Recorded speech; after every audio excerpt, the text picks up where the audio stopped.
400 помагала, од кои 300 звучни топломери и 100 звучни апарати за мерење крвен притисок доби денеска Националниот сојуз за слепи лица на Република Македонија. Помагалата ги набави Министерството за здравство, кое за овој проект одвои 1,2 милиони денари. Ова е првата вест во денешните урбани вести. Останете со нас.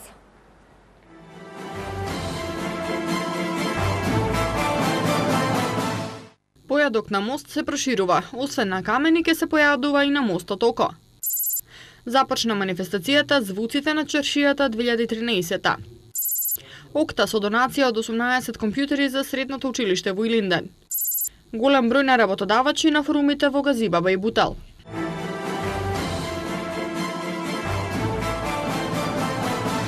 За прв пат оваа година манифестацијата Појадок на мост, освен на камениот мост, ќе се одржува и на мостот око.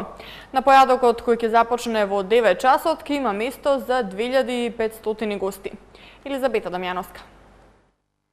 На 22 септември скопјани по четврти пат ќе имаат можност заедно да појадуваат на традиционалната манифестација Појадок на мост. Новитет оваа година е што појадокот истовремено ќе се одвива на два моста, на камениот и на мостот око, со што ќе се обезбеди простор за маси и столици за 2500 гости. За да се избегнат турканиците, и оваа година, како и минатата, можност да бидат дел од оваа традиционална манифестација ќе имаат само тие кои што во периодот од 13 до 19 септември ќе се обезбедат бесплатна влезница. Граѓаните на градот Скопје, па и пошироко, ќе имаат можност на заеднички појадок на два моста. Граѓаните на градот Скопје кои што сакаат да учествуваат на овој појадок на мост, треба да имаат билет кој што ќе го подигнат пред ресторанот Пелистер од 13 до 19 септември. Ќе има пункт од градот Скопје во кој што граѓаните ќе можат бесплатно да добијат билет. Ќе имаме голем број на донатори од ресторани, од пекари, од маркети, од производители на храна, производители и увозници на храна и на пијалоци. Манифестацијата Појадок на мост и оваа година се одвива во соработка со Средното угостителско туристичко училиште Лазар Танев, кое благодарение на донаторите ќе подготви ланч пакети од месни, млечни и пекарски продукти. Ќе биде еден убав оброк содржан во ланч пакет кој што ќе се состои од совместни, од млечни производи, од пецива, сето тоа спакувано и подготвено по сите светски стандарди, особено по ХАСАП стандардите, и оброк кој што ги задоволува сите хигиенски услови пропишани со сите законски прописи. Така да овој оброк ќе биде безбеден и ќе биде прилагоден за условите каде што тој се послужува и во временските услови во кои што се послужува. Појадокот на мост ќе се одвива од 9 до 11 часот, а за убавото расположение на присутните ангажирани ќе бидат и улични изведувачи.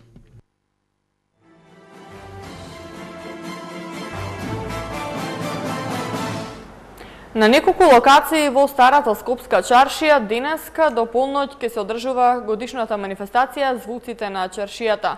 Настанот, чија цел е културно заживување на старото јадро на главниот град, почна попладнево на влезот на чаршијата. Анастапија Танчери слика уметнички дела, а на крајот од чаршијата се слуша и звуците на класичната музика. Андријана Димитриевска. Музика, изложби и уметнички перформанси, презентации на стари занаети и традиционална храна се дел од традиционалната манифестација Звуците на чаршијата, кои се одржуваат на повеќе локации во чаршијата, во уличките и јановите, во објекти и на отворено, а започна денеска точно напладне. Организатор на оваа манифестација е Културно-информативниот центар со поддршка на Министерството за култура, град Скопје и општина Чаир. Целта на овој проект е презентација и заживување на старото градско јадро на Скопје, што ја символизира и мултикултурноста на градот и е белег на неговото минато и историја. Денес ние ќе отвориме вратите на нашата уметност. Днешните посетители на чаршијата ќе можат да уживаат во традицијата на живеењето на сите националности кои живеат во нашиот град. Од фолклорните друштва, староградската музика, албанската музика, рок бендови, детски балет, хип-хоп, модна ревија, изложби на фотографија, како и концерти на многу популарни пејачи од странство и домашни ликовни колони изложби и други. Старата Скопска чаршија е еден од најатрактивните културно-историски споменици во Скопје, кој што остава силен впечаток со препознатливите сокаци и обележја и затоа се вбројува меѓу најубавите чаршии на Балканот. Покрај уникатниот стил во архитектурата и исклучително етнолошкото наследство, чаршијата е место на кое се случуваат традиционални, но и многу современи културни настани, што се дел од културната карта на градот Скопје.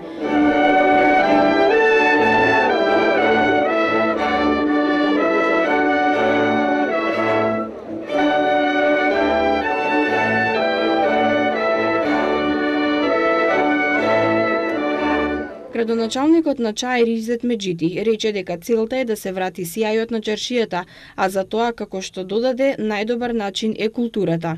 Ова е правата слика како што ја сакаме чаршијата. Ова е правата слика како што ја гледаме во овие минути, како што ќе ја гледаме целиот ден со различни активности во секој дел од чаршијата, каде што може да се случи, може да се види модерен танц, може да се види од класиката музика, може да бидат пеачи од разни заедници, разни јазици и уште поубаво што во чаршијата ние само во овој за кратко време видовме туристи кои што доаѓаат од целиот свет, туристи од Турција претежно, има и кинези, а овие денови карактеристично се шкотланѓаните со нивната традиционална облика што ја збогатуваат ова слика уште повеќе. На крајот сите порачаа Скопје да стане атрактивна туристичка дестинација за туристите од целиот свет.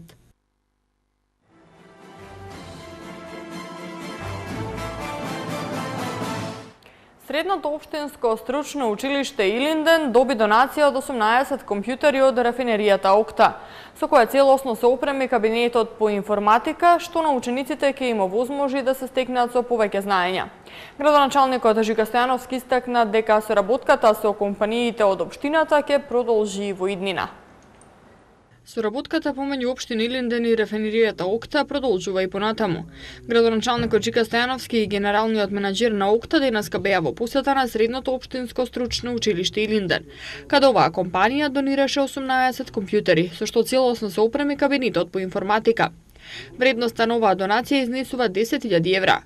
Градоначалникот Стојановски истакна дека учениците од средното училиште оваа опрема ќе може да ја користат во рамките на наставната програма и надвор од неа се со цел да се стекнат со повеќе знаења. Изразуваме искрена благодарност до компанијата Окта за поддршката која што ја добивме за информатичко-комуникацијска технологија и целосно опремување на кабинетот по информатика. Окта ја поддржа со донирање на опрема 18 комплетни компјутери со сервер, кои што се една од најмоćните машини во моментов, лабораторија по ИКТ, информатичко-комуникацијска технологија, која што учениците од средното образование ќе може да ја користат во рамките на наставната програма и надвор од неа, се со цел да се стекнат со повеќе знаење. Главниот менаџер на рафинеријата Окта Виктор Константинов потенцираше дека Окта и понатаму ќе продолжи со соработката со општина Илинден во сите полиња. Окта ќе продолжи со поддршката во општеството, особено во областа на образованието и животната средина. Јас сум особено горд што даваме можност и предонесуваме во ова училиште да се создадат талентирани луѓе. Средното општинско стручно училиште Илинден започна со одржување настава оваа година, каде има 63 средношколци поделени во две паралелки, кои следат настава во две насоки: електротехника, информатика и комуникацијска технологија и автоматика. Од општината истакнуваат дека соработката со компаниите ќе продолжи во иднина, како и можноста за практична настава, но и вклучување во работниот процес веднаш по завршувањето на образованието.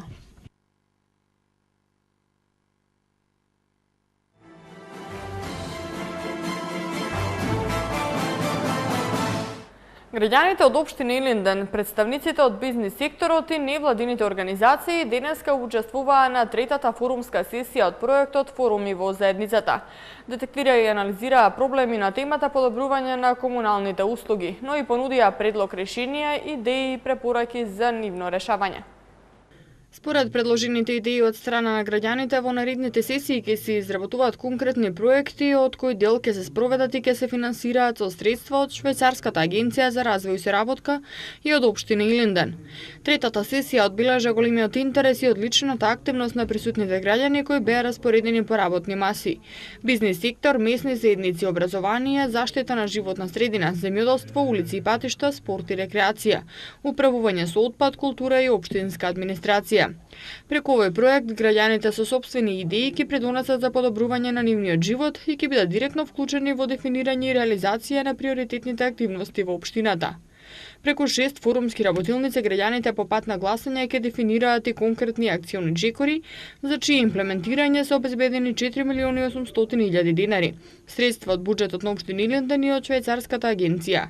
Целта на овие форумски сесии е преку избор на граѓаните и со сопствени идеи да ги подобрат условите за живот, инфраструктура, образование и култура. Од страна на Министерството за труд и социјална политика и Агенцијата за вработување денеска се одржа форум со работодавачи во општините Газибаба и Бутел. Целта на овие форуми кои стартуваа изминатиот месец е одблиску да ги запознае работодавачите со активните програми и мерки за вработување кои ги нуди владата на Република Македонија. Ивана Митковска. Голем број представници од бизнис секторот беа дел од денешните форуми со работодавачи кои се одржаа во општините Газибаба и Бутел. Овие форуми кои се одржуваат низ 28 општини низ Македонија имаат за цел намалување на невработеноста преку нудење на субвенции на работодавачите кои имаат потреба од нови вработувања. Оперативниот план за активни програми и мерки за вработување за 2013 година содржи програми за самовработување, финансиска подршка за мали и средни предпријатија за отварање на нови работни места, субвенционирање на вработување, како и вработување на деца без родители и лица со инвалидитет, па се до финансирање на плодоуживатели на државно земјиште. Градоначалникот на Газибаба Тони Трајковски истакна дека на денешниот форум присуствуваа над 50 представници од компании кои функционираат на територијата на општината.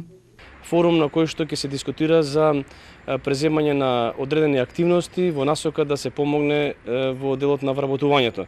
Вработувањето е еден од најголемите проблеми, не само кај нас, знаеме во време кога и владе економската криза, секаде низ целиот свет е како врвен приоритет, затоа сметам дека овој форум ќе придонесе да навистина самите компании дадат своји предлози, а ние како институции можеме да ги разгледаме тие предлози и дел од тие мерки кои што во иднина ги предлагаа да ги преземеме во насока да го помогнеме вработувањето. На денешните форуми со работодавачи, освен големиот број на представници од бизнис секторот и градоначалниците Тони Трајковски и Петре Латиновски, присуствуваа и представници од Министерството за труд и социјална политика, како и од Агенцијата за вработување на град Скопје.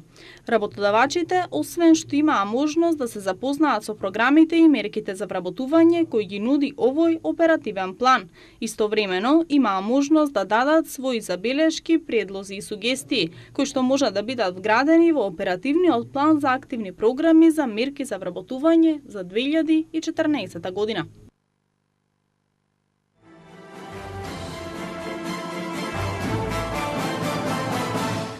Градот Скопје по 4 наврати на аеросолната дезинсекција против возрастни комарци и 2 авионски дезинсекции против ларви од комарци на подрачјето на град Скопје, престојниот викенд ќе го изврши петиот последен наврат на аеросолна и теристична дезинсекција во 2013 година.